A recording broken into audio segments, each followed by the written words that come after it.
Hello, Reagan here, and welcome to my channel. So, today I'm going to be going over some stuff I've been working on. I was going to have a build video for you, but I don't. So, this is what I have for you. I'm going to share these things with you, and at least it's something, right? Okay. So, if you remember, I did do this. I'll just share this with you. I made this kit, and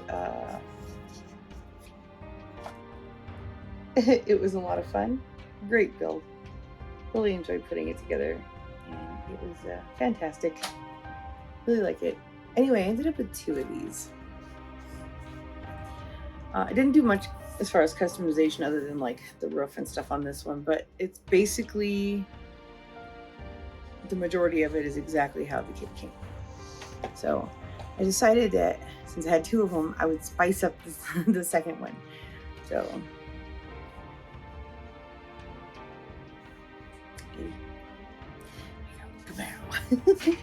that is, there we go, get that in focus. That is number 2. That is my my little spooky shed. And I haven't finished decorating the inside of it yet. I have a bunch of stuff that I'm putting together for it to go on the inside. And I'm not quite there yet, but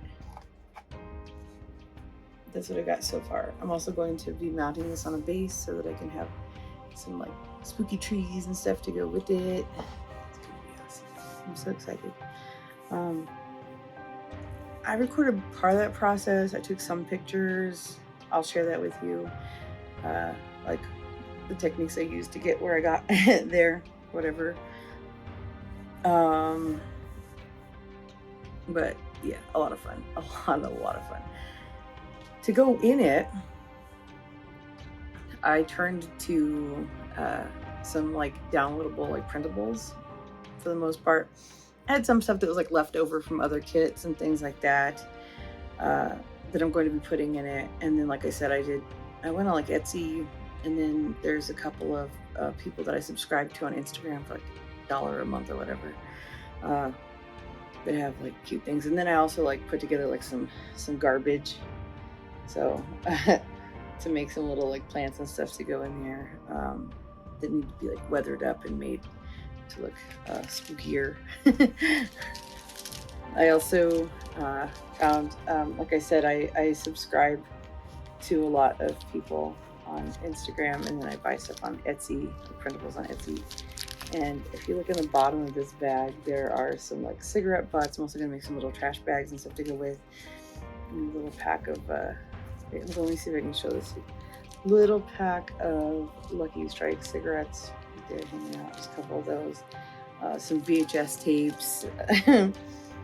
Lots of random little things. We're also working on a story for it, so it'll all fit. It'll make sense once it's done. I will share more of that process with you and actually get it recorded. I start having fun and I forget to turn the camera on, or I start recording and then I forget the camera's on and I walk away and then have like all this like useless footage of just my desk. So I'm trying to get better. It's hard. It's really easy to get sidetracked and forget what you're doing and forget to record, or whatever. And I don't have an excuse. Like I have reasons. I can tell you why, like a reason, but it's not an excuse. There's no excuse for it. It's okay. I'm really trying. I've been doing random research for my podcast that I randomly release episodes of. I just recently released episode 23. I believe it's the New England Vampire Panic. And that was a lot of fun to record. The research was insane. It was interesting. In my next episode, I'm going to be talking about the Bell Witch from Tennessee. Yeah, I'm still trying to get back around because I want to do the Pigman, but I started doing the research for the Pigman, and I was looking at the story I was looking for is in Vermont, and oh wow, that's a It's a big rabbit hole, and there's different cases, different lore, like Pigman lore in a bunch of different states, and then it's all like so different because there's like Pigman, like he looks like a pig, or he's like part pig, you know, Pigman like that. And there's also like Pigman, like a guy that takes care of pigs. You know what I'm saying? So like, I don't know, and that's a yeah, that was really interesting. And but I got myself stuck in this feedback loop, so I had to step back from that one, and I'll come back around and do that one in a future episode.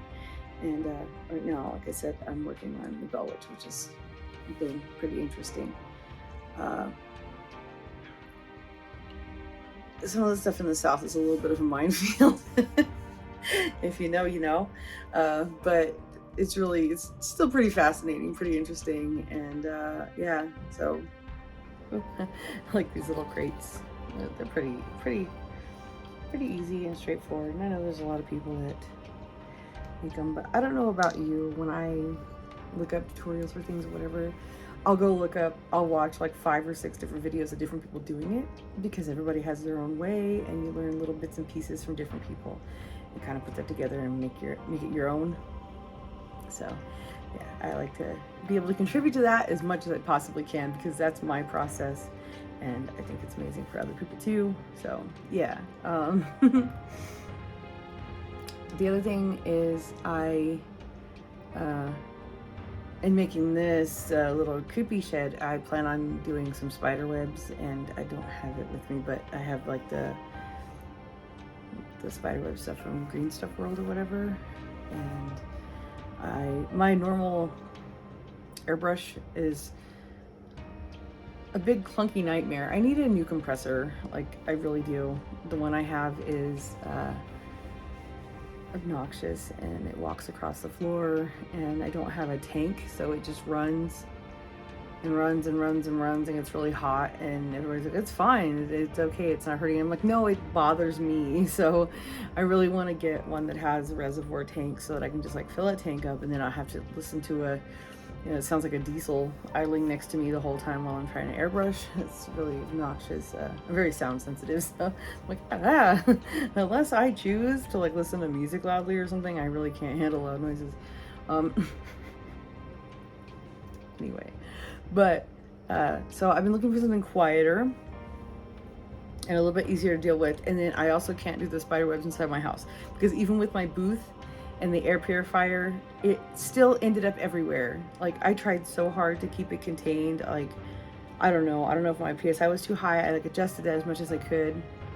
Everything I did, it's still like it was not okay. So I found this, and it was, I don't know, I don't remember how much it was, like 40 or 50 bucks, something like that.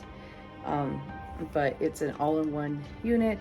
It's rechargeable, and it's pretty basic. Like it's not the dual action. It's just, you just pull back to let out paint.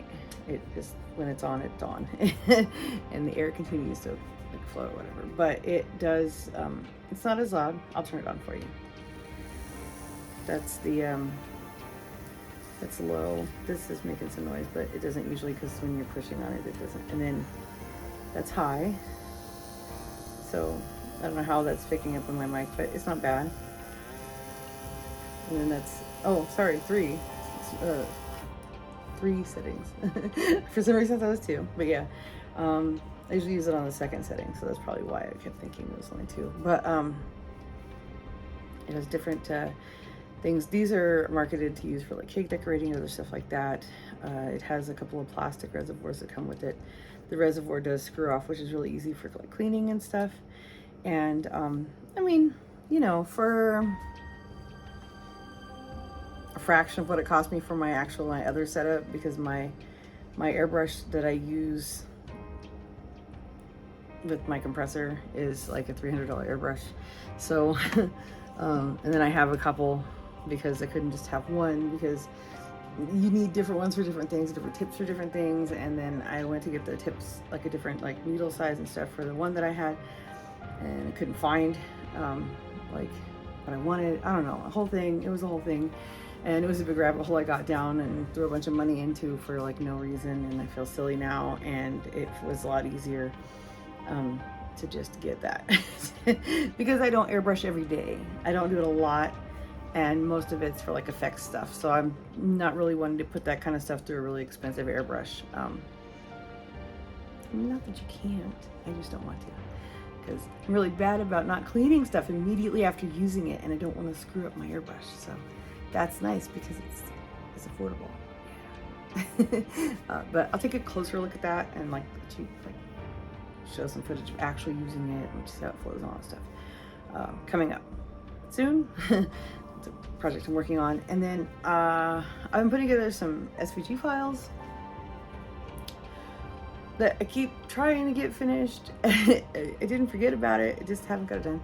But one of them is for a 1/12 scale stereoscope, which is a little Victorian thing that you hold up and you look through, and there's two pictures, and then when you look through it, it looks like it's 3D.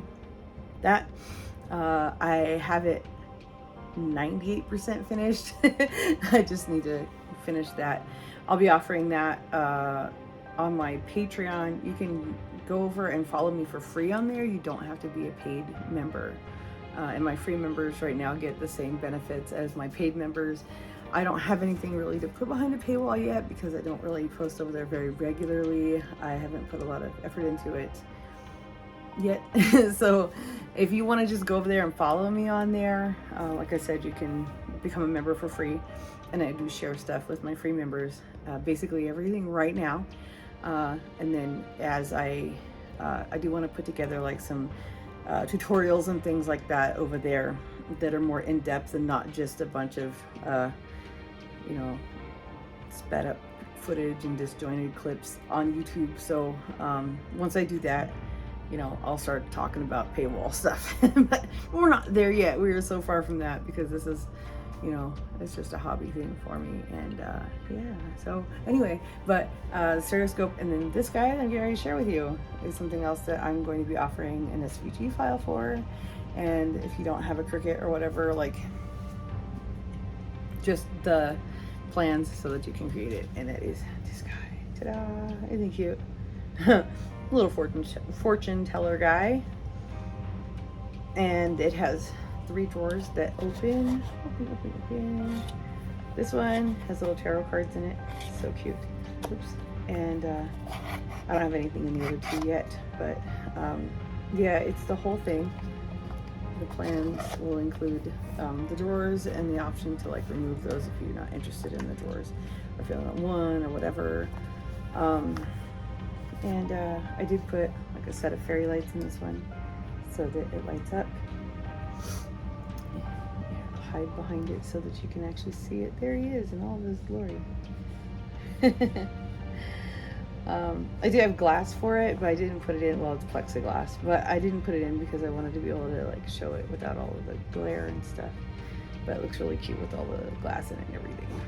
Anyway, my cat has a hairball. I apologize. I have to go take care of that as soon as I get done recording here, which is about now. Anyway, thank you for stopping by. That's the stuff I have to share. I have more coming up to share with you.